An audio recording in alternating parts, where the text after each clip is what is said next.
Ito guys, panibagong hanap naman ng pandurudugtong. At ito, may nakita agad akong manitis. Nasa ilalim ng bato. Yari ka. Ayun, sapol. Manitis or timbungan kung tawagin dito. Paksiw ang masarap na luto dito. Oops, may sumalubong na talakitok. Maamo. Aba, nagpaikot-ikot pa dito sa harap ko. Chechimpuhan ko lang. Ayun, sapol. Masarap itong sinasabawan. Lalo na't sariwa. Asin bitsin lang, talap na. Nasaan na kaya ang mga kasama nito? Hanap uli. May dalagang bukid dito sa ilalim ng bato. Grabe ang tago. Ayan, tinamaan. Sama na dito sa labas at baka makapunit ka pa. Sayang.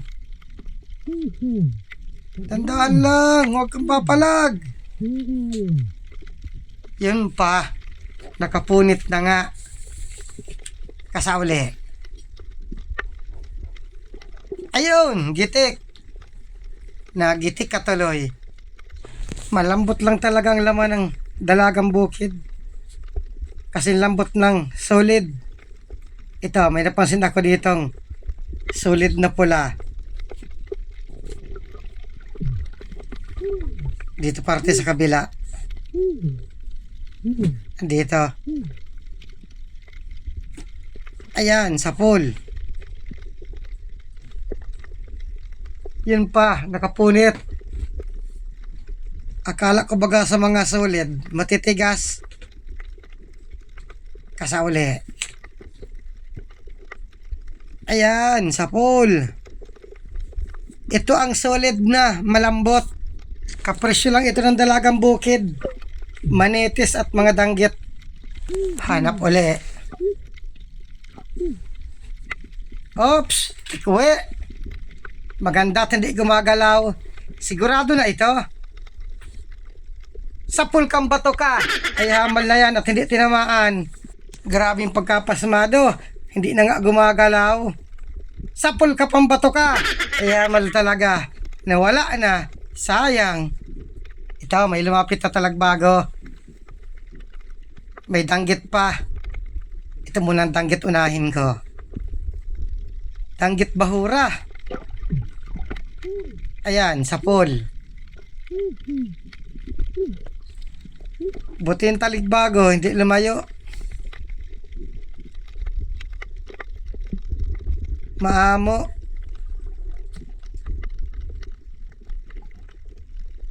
Ayan, sapol.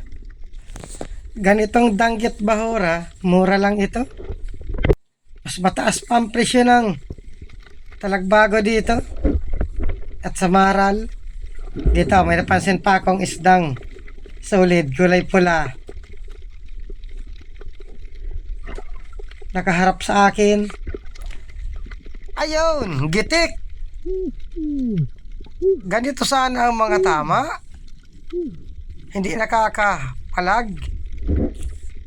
At hindi rin nakakapunit. May isa pa. Kasauli. Maamo din ito. Ayun, gitik. Unti-unti nang tumatabi ang mga isda dito sa bahura. Unti-unti na kasing nawawala ang lamig ng tubig. Oops, alatan. Ito yung alatan na masarap na sinasabawan. Maamo din. Ayan, sapol. Ito yung alatan na nalaki. Kaya lang hindi na ito malaki at napana ako na. Hanap uli. Oh, hoy, kulambutan. Ay, salamat at nakakitang kulambutan. Kumahanap ng makakain. Sisiguraduhin ko na ito. Para ang pandurudugtong, sigurado din. Patatamaan ko sa ulo. Ayun, gitik. Oops, aso. Ay, hamal na, sweetheart. Agawin pang kulambutan ko. Hayo! Ay, hamal kang aso ka. Isa-isa na lang ang kulambutan na agawin pa. Hanap uli. Silipin ko dito. Wala. Andito. Talagbago. Bali dalawa. Ayan, sa pool. Andun na, umalis na yung isa. Kasa uli. Andun na sa pinakailalim. Ayan, tinamaan. Bihira na ang kulambutan ngayon. Paswertiyahan na lang na makakita. Kaya lang, mga luno. Kapag luno, mura. 80 na lang siguro ang kilo. Dito ako sa parteng baba. Baka lamang may kulambutan pa dito. Itong buta, silipin ko. Ito, may talagbago pa. Bali dalawa. Nasa pinakailalim yung isa. Ayan, sa pool. Kasa uli. Andito, yung isa. Grabe ang tago.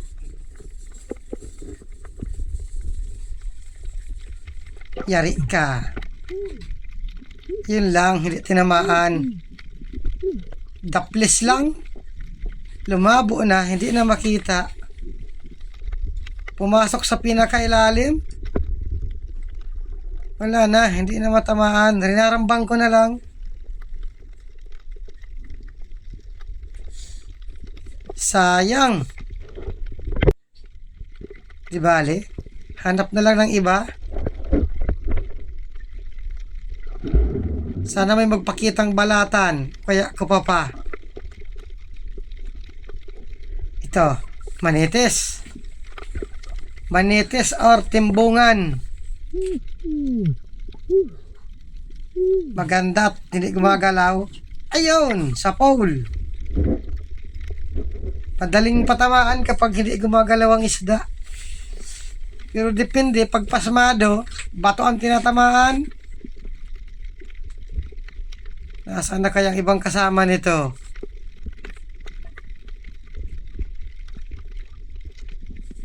Sige, manites, pakita pa kayo. Ito, merong matangkuhaw. Matangkuhaw or burakat kung tawagin dito.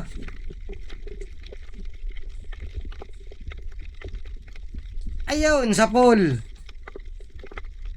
Masarap itong iniihaw. O kaya paksiw. Binibili man ito. Kaya lang mura. Kaya inuulam na lang namin. Nasaan na kaya ang mga kasama nito? Nagrupo ang ganitong isda. Ito, may nakita akong manitis sa tapat ko. Hindi rin gumagalaw.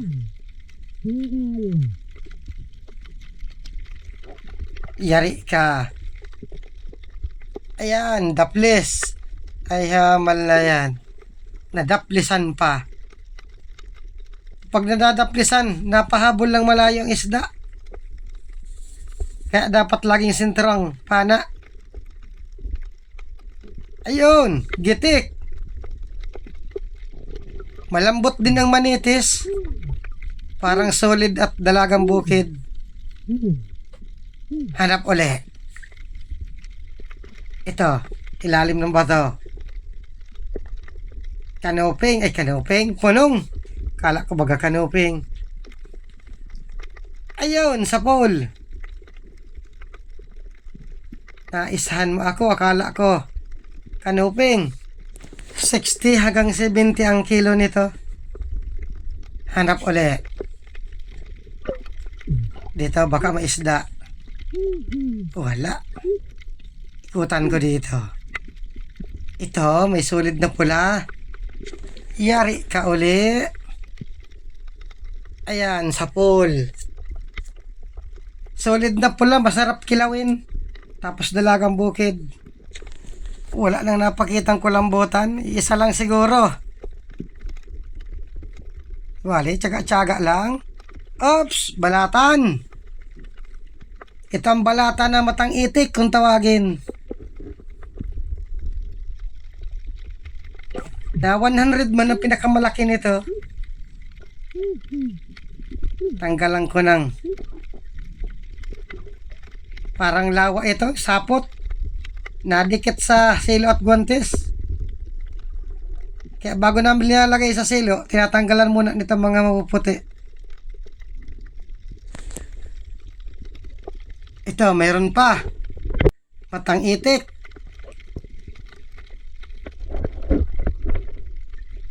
Iba-iba ang kulay ng balata ng matang itik. Pero iisa lang ng pangalan. Tanggalan ko ulit nitong mapuputi. Nadikitan na nga ako sa guantes kanina. Tsatsagaan ko ang ganito at kwartang linaw din ito. Hoy, may lumalangoy na manitis. Saan raw galing ito? Ayun, sa pool. Galing siguro ito sa pasyalan. Ito, suga. Huwag dyan. Ito, dito tayo sa danggit. Ito pa. Ito muna. Ayan, sa pool. Kasauli. Putat, hindi pumunta sa malayo itong isa. Maamong isda ngayon. Humiga pa. Ayan, sa pool. Sana sunod-sunod na. Danggit bahura.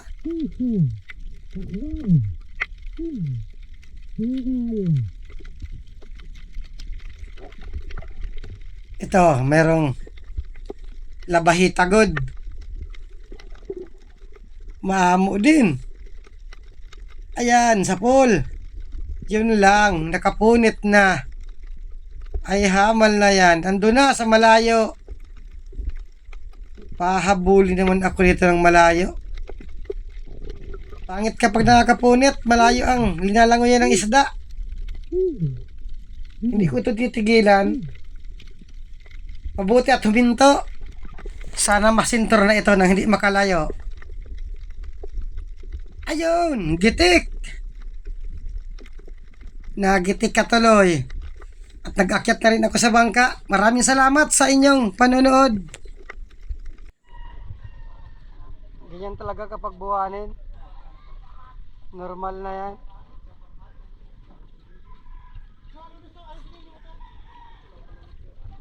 Hapin-hapin sa kahon.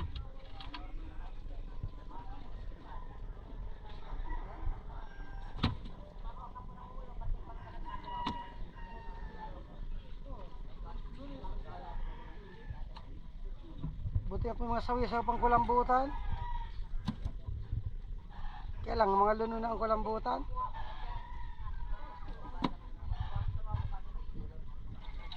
Ano isang bangka.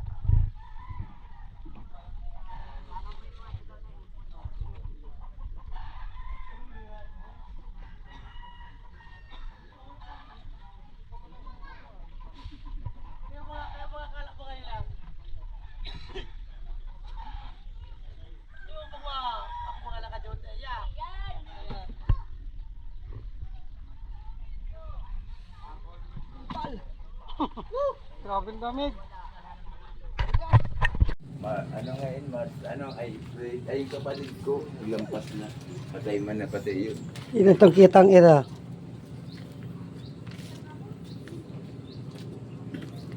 3,845. Hindi pa na ako. Ay salamat at meron naman panibagong pandaradugtong.